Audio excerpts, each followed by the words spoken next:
मुसलमानों से नफरत नहीं है, लेकिन हमको औरंग बाबर अफजल की औलादों से नफरत है। जो छेड़ेगा हिंदुओं की हस्ती को मिटा देंगे हम उसकी हर एक बस्ती को।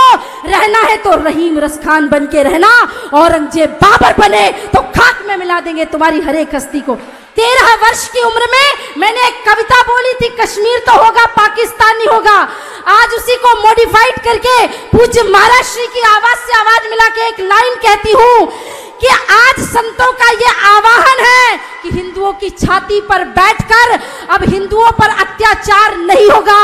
सनातन बोर्ड तो होगा पर वक्फ बोर्ड का नामो निशान नहीं होगा। कर लेंगे, एक बार निवेदन करूंगी, दोनों हाथ ऊपर उठाएं, मुट्ठियां बांध के इतना जोर से जय जय घोष करना है, क्योंकि दिल्ली से ही उन गीदड़ों ने आवाज लगाई थी कि कितने अफजल मारोगे, घर घर से अफजल निकलेगा। आज ऐसा जय घोष करो कि कोई अफजल की औलाद अपनी अम्मी की कोख में भी बैठा हो तो वही दम तोड़ दे, और ऐसे नारे लगाना बंद करे, क्योंकि यहाँ सनातन बोर्ड के गठन के लिए हम आए हैं और आज वो गठन बना के गुंजायमान करके जाएंगे, और वो गुंजान आपकी जय जय घोष से होना चाहिए। भारत माता की, भारत माता की, हिंदू राष्ट्र की, हिंदू धर्म की जय जय श्री राम, जय जय श्री राम। परम पूजनीय श्री शंकराचार्य भगवान श्री के चरणों में कोटि कोटि प्रणाम। इस आयोजन के कर्ता धर्ता और श्री हनुमान स्वरूप सनातन धर्म की ध्वजा को विश्व भर में फहराने वाले परम पूजनीय देवकी नंदन ठाकुर जी महाराज श्री, मेरे बड़े भाई के चरणों में प्रणाम। विराजमान सभी संतों के, महापुरुषों के चरणों में प्रणाम। मैं सिर्फ 5 मिनट में अपनी बात कहूंगी क्योंकि मंच की भी मर्यादा है। सनातन बोर्ड आखिर क्यों जरूरी है? एक शब्द आपने अभी पिछले कई दिनों से सुना होगा जिसका नाम है वक्फ board.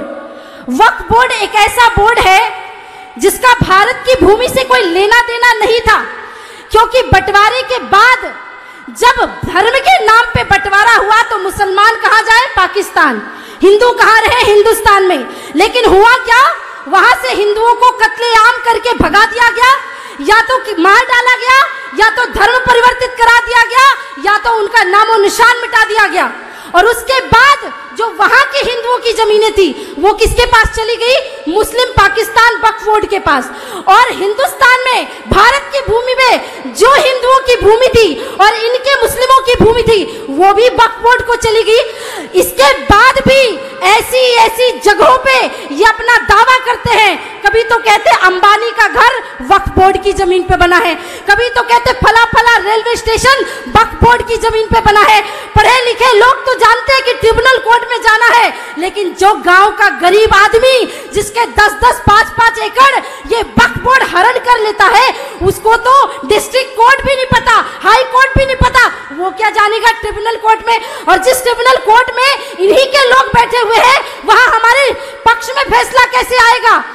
Waqf board by user और वक्फ बोर्ड बाय डोनर दोनों ही पूरी तरह से असंवैधानिक है। इस धरती से मैं मांग करती हूं, आज से 13 वर्ष की उम्र में मैंने एक कविता बोली थी, कश्मीर तो होगा पाकिस्तान नहीं होगा।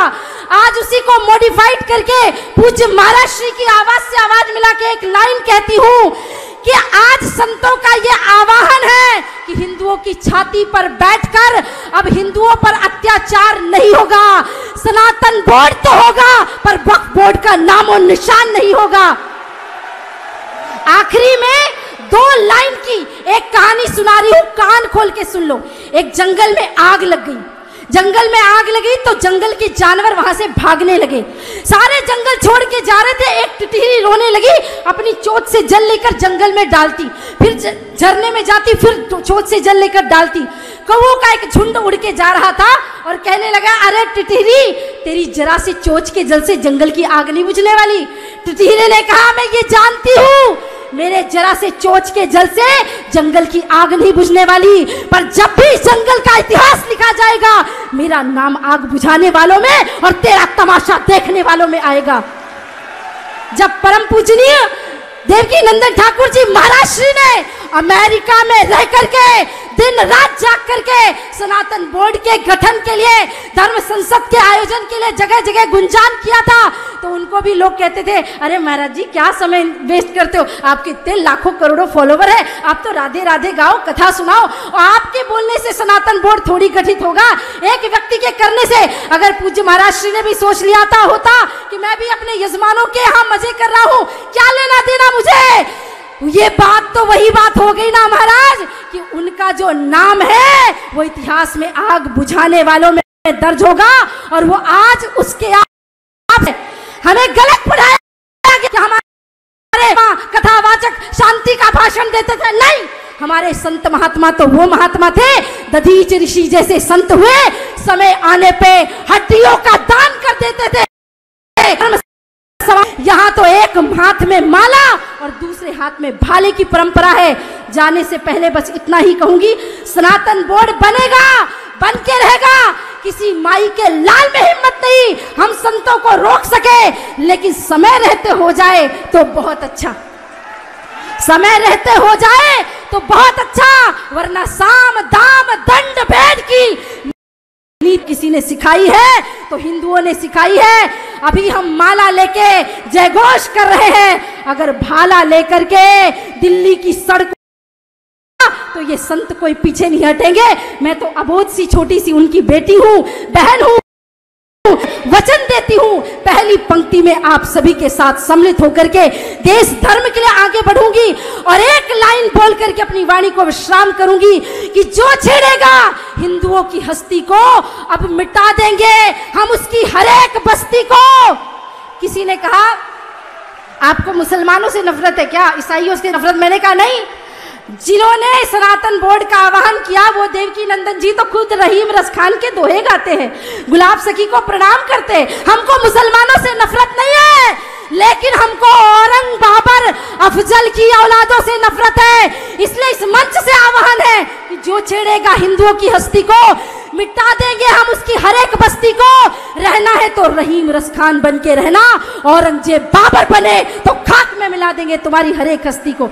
एक बार पुनः विश्राम से पहले दोनों हाथ ऊपर उठा के मुट्ठी बांध के जोर से जय जय घोष करें और एक और वचन देकर जाइए हिंदुओं। 1-1 लाख के फोन खरीद सकते हो ना, मेरी माताएं बहनें 2-2 लाख के लहंगे खरीदती अपनी शादियों में, खूब खरीदना, लेकिन 1-1 हजार रुपए की तलवार भी खरीद के घर में जरूर रख लेना। उड़ाइए दोनों हाथ, भारत माता की, भारत माता की, जय जय श्री राम, जय जय श्री राम। एक और बात मैं आज इस मंच में अगर नहीं कह पाई तो शायद कहीं और नहीं कह पाऊंगी। परम पूजनीय महाराज श्री, आप बहुत अच्छे कथावाचक हैं, हम खुद भी कथा करते हैं और एक बड़ा सुंदर आपसे प्रेम भाव भी है मेरा। आप मेरे बड़े भाई हैं, गुरु तुल्य हैं, सब कुछ है, पर आपने आज कथावाचकों का सिरमौर सिर मुकुट सबसे ऊपर कर दिया सनातन धर्म के लिए।